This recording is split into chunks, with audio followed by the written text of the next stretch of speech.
Well, even the greatest college coach in history, the GOAT himself, Sir Nick Saban, has been pulled into the 21st century, screaming and yelling into the 21st century. An absolute tech dinosaur has been finally pulled in to the world of email. Michael McLean, I am an ex-professional hockey coach turned 8-figure entrepreneur. I shoot these ugly, broken iPhone videos every morning. I send them to your email box at 6 a.m. I don't miss. I don't take days off. I don't vacation. I don't take holidays. If you'd like different videos sent to you every single day, go to brassballsvideos.com. Nothing to buy, it's free. I will have a different one of these walking and talking cold truth videos in your email box every morning at 6 a.m. I talk about the cold hard truth about wealth, about health, and about winning. Nothing loftier than that. brassballsvideos.com. So Nick Saban is one of my all-time badass coaches. I've read everything there is about Saban. I've read every book on him. I've watched every documentary. Saban's the man in my book. And he clearly is the greatest college coach in history. There can be no denying that.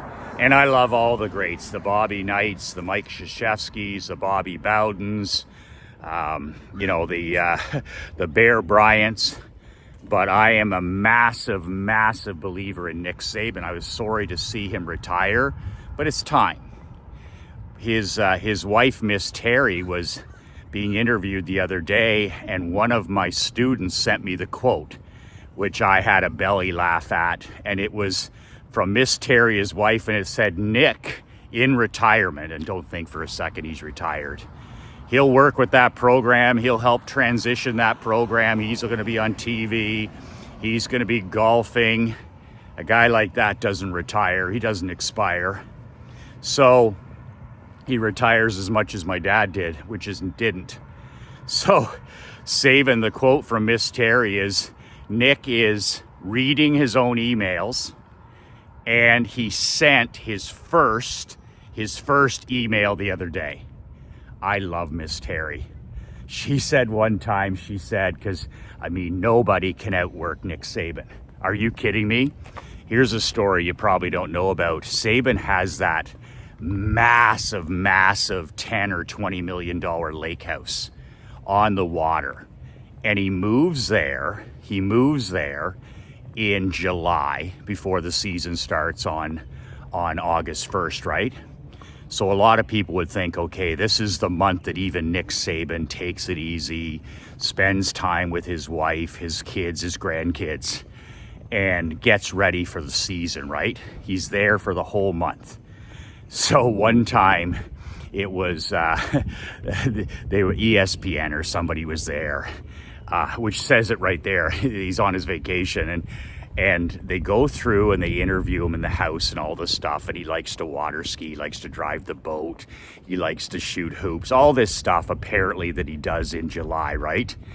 And count them, they leave, and they said they counted 19 flat screen televisions in the lake house. Used, he doesn't watch TV, he doesn't do any of the internet stuff, for watching game film of high school recruits. Think about this. This is his vacation home. He lives there only in July. I like to kick back by watching game film in every single room in the house, almost all the time, of high school recruits. And 60 Minutes did a thing on Saban a few years ago when he was, all of a sudden the process became popular, as if that was new. And Saban was looking at the reporter like he had two heads. He's like, that's how you win in anything, is massive consistency. You show up every single day, no days off, you don't miss. That's the process. and you have to trust the process. If you're just going to stop and start, you're going to take weekends off, you're going to take then you're not going to win. So this reporter from 60 Minutes looks at Saban and he says, is it true that you have watched every single play, every single down of any high school player that you recruit and eventually offer a scholarship to? Every single play from grade 9 to grade 12. So you're expecting Saban to say, well, that's folklore and, it's not really like that. Yes. Yes. I literally watch every single play that my offensive lineman or my defensive lineman or my linebacker or my receiver or my defensive back before I seriously recruit them and offer them a scholarship. So think about that. He has his coaches, his video staff, break down every single video clip of a kid they're going to offer a scholarship for. So grade 9, we're watching. Grade 10, we're watching. Grade 11, we're watching. Grade 12, we're watching. Plus, he's talking to their kindergarten teacher, their church minister. He's talking to friends. He's like, nobody would do a more extensive and thorough job of recruiting the person than Saban. He doesn't make many recruiting mistakes. But watching every down of every single player before he offers a scholarship, yes, I do that. That's why he has 19 flat screen TVs in his vacation home. The man is a machine. The man is a recruiting beast. The man is a championship, massive consistency, massive compounding, absolute cleaner. How can you compete with that? And most guys couldn't. So I don't even know where I was going with that, other than the fact that Nick Saban story is amazing and it's great. So he's on email now. Can you imagine? So this is a guy who's arguably one of the greatest recruiters in history. Like the great Red Berenson said, Michigan famous Hall of Fame hockey coach. Red said, most of the time, whoever has the best players getting off the bus will win. I'll never forget that when I owned my own team for 7 years. I'd stop myself and I'd say, what'd Coach Red say? Most of the time, whoever has the best players getting off the bus will win. And it drove me to recruit harder, to watch more game tape, to be more, to curate more, to swift sword more with athletes, with my employees. In other words, our team could never be strong enough. A powerhouse can be made stronger. An absolute juggernaut can be made stronger. And that's Saban's mindset. Bet good is the enemy of great for a guy like that. But it's amazing because everybody jokes with me that I'm the ultimate tech dinosaur, which is true. I use a MacBook Pro to write my daily emails and to write my newsletters. That's it. There's no social media, anti-social media. I don't participate in the news. I don't participate in politics, any of that stuff. So here I have this MacBook Pro that I take with me. And it's a workhorse because I write every day. I write an email every day, and I write an article every day. Those are my two writing things now. Sometimes it takes 30 minutes, sometimes it takes 2 hours. But talk about tech dinosaur. And of course, my business partner, Marc-Andre LeBlanc, is the polar opposite, right? He's 25 years old. And he's a tech wizard. That's just the way that he's been raised like that. It comes naturally to him. We're all given a handful of gifts to develop, and one of his gifts is he's a tech wizard. And so I literally don't know how to send an email to the group, to you guys. I don't know how to upload a video. I shoot these broken iPhone videos like Saban would, and then I actually text it to him And that's it. That's the last time I see it. And I write the email, so I write all the copy. No AI, none of this horse shit. So Marc-Andre has to send the email. Marc-Andre has to upload the video. I've never uploaded a video to BoobTube or anything in my life. I wouldn't know how to post anything to YouTube. I don't know how to post anything to Twitter. I don't know how to post anything to Instagram. I don't know how to get on LinkedIn. So like Saban, I don't have any of these distractions. And if it's important, he had, I'm sure, people that managed his email, of course, and he never had to bother texting or sending email. Do you know how much time that freed up for the GOAT? And you can tell that Saban, like Bobby Bowden, the greatest, Bowden was the greatest recruiter in U.S. college history, the king of the living room. If you don't believe me, read his book. But if Bobby Bowden recruited a football player and he was in the living room, he was signing that person. Okay? That's just the way it was. Bobby Bowden was the king. He's in there telling stories to grandma and grandpa. He's telling stories to the mom and the dad. And Bobby Bowden is leaving with that blue chip recruit. I don't know if Bobby Bowden was a great football coach or not. Nobody would know because he has the best players getting off the bus for the decades that he was at Florida State. He even out-recruited, he could go up north and pull a recruit. Like, it wasn't just Florida guys, which was mainly his niche market.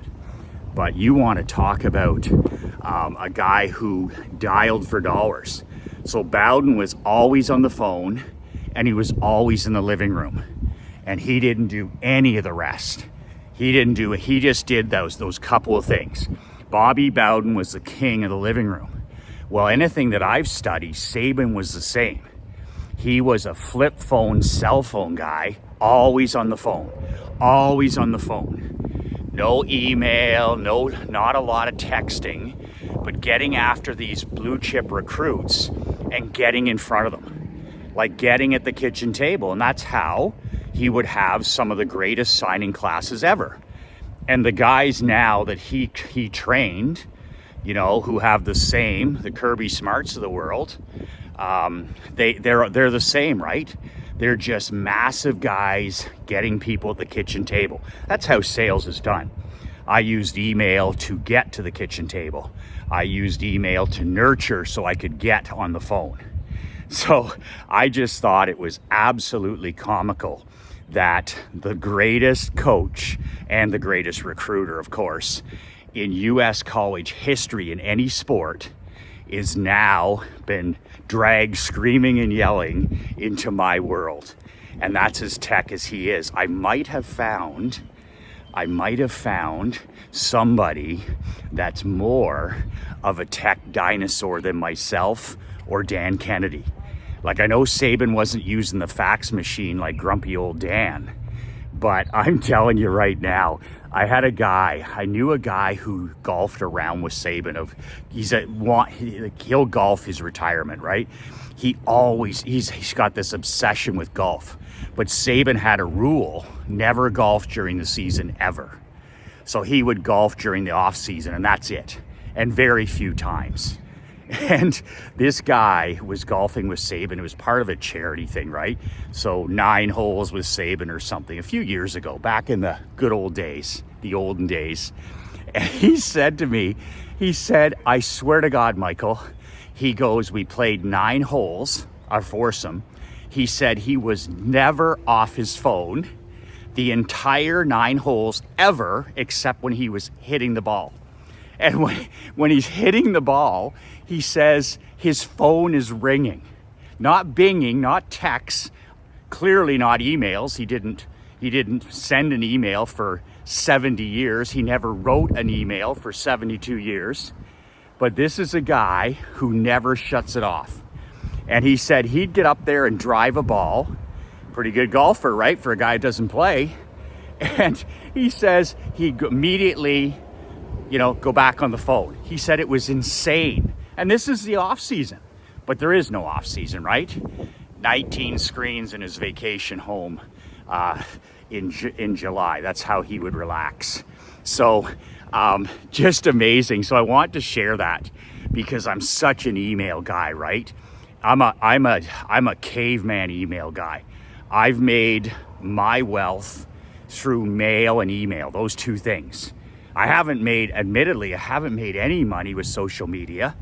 These videos are sent mostly by email. So I'm not like a YouTube guy. I just use it. Mark Andre uses it to host our videos. But I'm an email guy.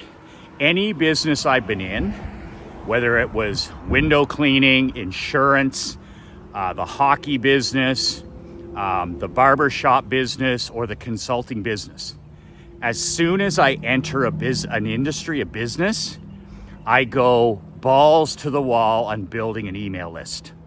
That's my number one thing. 0 to 10,000, 0 to 25,000, 0 to 62,000 in the insurance business. And then I use my email list to generate money every day for these different businesses, barbershop, hockey, window wash. It literally creates a torrential downpour of leads, of prospects, of referrals, cash flow. You can't keep up to it. I used to have revolts from my employees. So I do this in every business. And then the cherry on top of this sundae is that when I sold those businesses, I agreed on prices with the buyers, my hockey team, my barber shop, and my insurance agency. And then I gave it the old Columbo at the end. Oh, by the way, are you interested in buying my email list?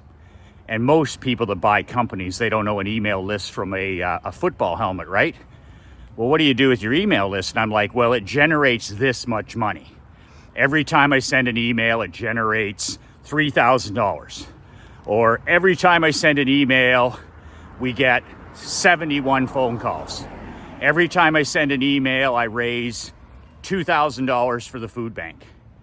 And then I say, like I did in the insurance business, I say I have an email list of 62,000 people.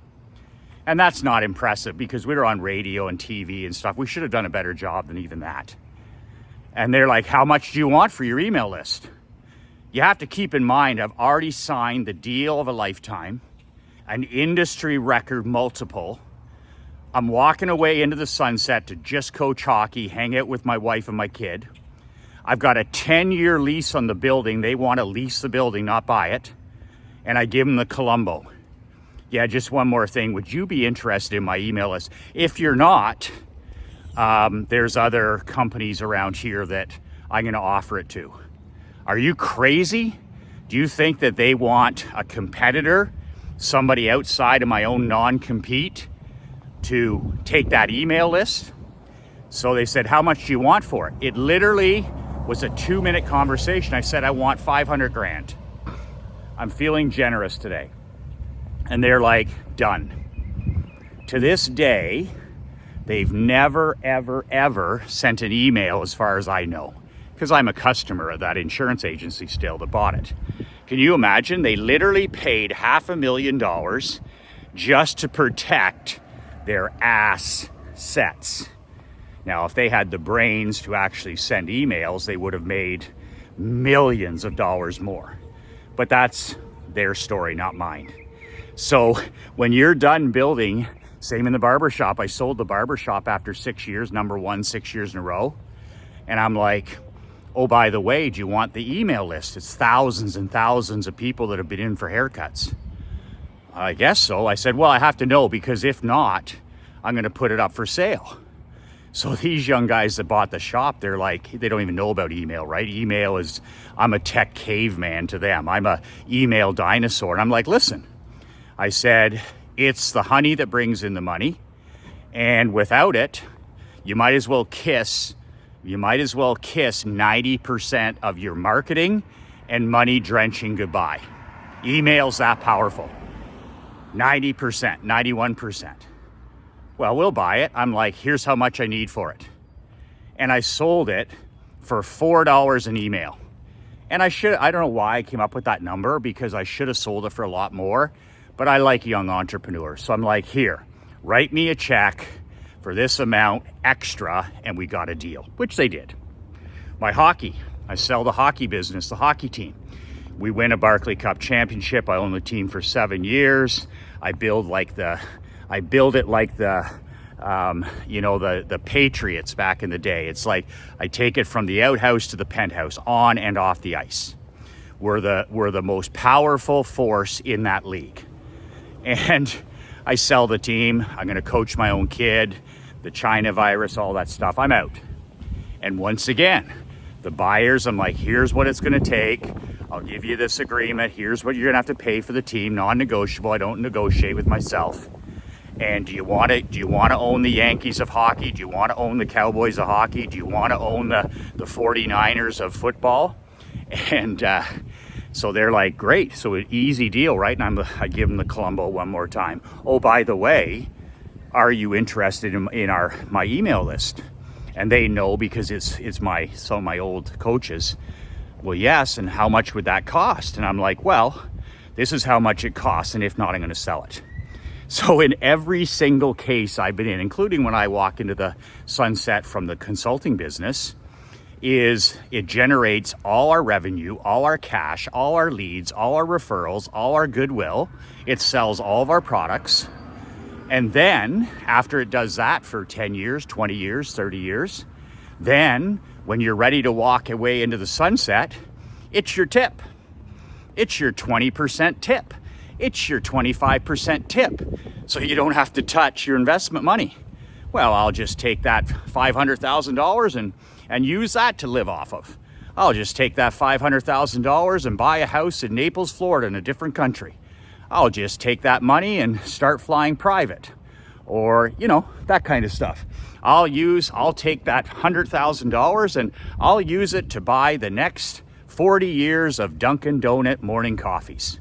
Whatever. I'll just take that money and I'll use it to hire the greatest teacher in history, the great Dan Lazonis, to work privately with my kid. No more school, no more screens, no more progressive nonsense, just the greatest math teacher in history homeschooling my child. So I'm really happy to see Saban has now entered our world. He doesn't need anything that we're doing when you make $11 million a year. But if Nick Saban can now read his own emails, if Nick Saban can now actually write an email, there's hope for you too. There's hope for you too. And I'm so happy that I'm not the only email caveman left. I'm so happy that the GOAT of all time US college coaches has now joined my world. I'm going to put a letter and a FedEx together and I'm going to send it to Saban, a shock and awe package. And I'm going to say, listen, you need to join my email millions .coach program, $147 a month, so that I can now write those for you. But Saban's had everybody reading his emails for him, his assistant, for so long, and he's never written an email until last week. He won't want me because he's like, Michael, this is so exciting writing an electronic mail. And that's what he calls it, by the way. Miss Terry said he called it an electronic mail. I'm just like, there's nothing I don't love about this story. So actually, on the subject of the honey that brings in the money, if you'd like me to help you build a list from zero or grow a list from whatever you have, if you'd like me to write your emails, maybe you can't even write a grocery list, but if you'd like me to write your weekly emails, and for the next year, 52 emails, all you have to do is join my email millions.coach mastermind program. That's it. It's pocket change. It's $147. So are you kidding me? $147 a month, and I write 4 emails a month, 52 a year. Plus, I train you how to build a list, how to capture emails, how to go from 0 to 500 emails. I do it all. So if you're interested in that, I've got a discount this month. Instead of $200 a month, $147. You get locked in at the lowest price. The link is below. Emailmillions.coach. Do it for Nick Saban. Do it for Nick Saban. Do it for all the tech dinosaurs. Do it for all the email cavemen like Saban and myself, and join emailmillions.coach. The link is below. That's it. 2 words that changed my life, 2 words that'll change yours. Be relentless.